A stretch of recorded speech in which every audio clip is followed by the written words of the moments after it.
Hi, I'm Paul Battaglia, and this is section 5.5, multiple angles and product to sum formulas.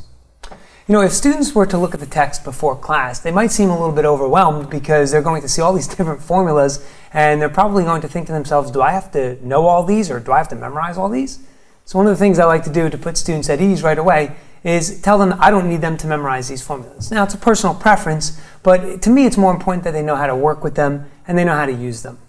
Now, to that end, we're going to talk specifically about double angle and half angle formulas. And I brought Gabe and Brittany with me today.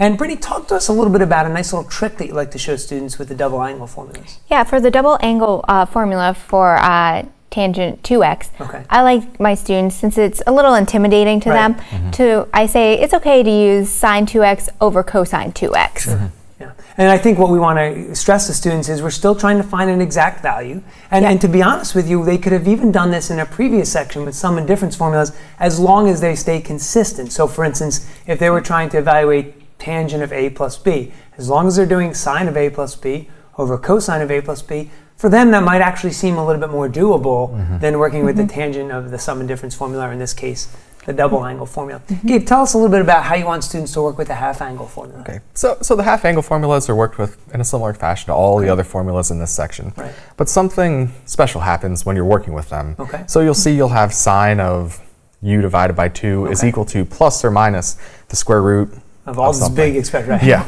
So we're not expecting the students to memorize that, but what they need to know is how to treat that plus or minus. It's not that sine of u divided by 2 is plus some number and minus some number. So two answers, right? Yeah. That plus or minus is actually determined by which quadrant that the original angle, the u divided by 2, is in. Could you give us a specific example? Yeah, so for instance, let's think about maybe even cosine of 75 degrees. Okay. So this is something that students might not recognize from the unit circle. Right. So they might say, okay, well, I do know cosine of 150 degrees from the unit circle. So they might want to work with that, but then they'll get to the end and they'll say, well, do I want to choose plus or minus whatever number I might find? And that really comes down to looking back to saying, okay, I was looking for cosine of 75 degrees, which is between 0 and 90 degrees. So it's in the first quadrant, so I want to choose positive.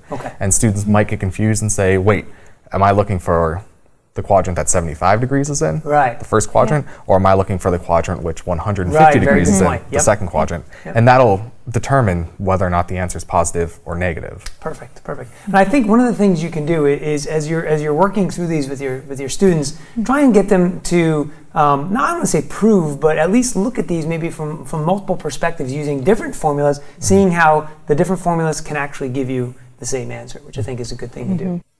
I hope you found these tips helpful and that you find much success in section 5.5.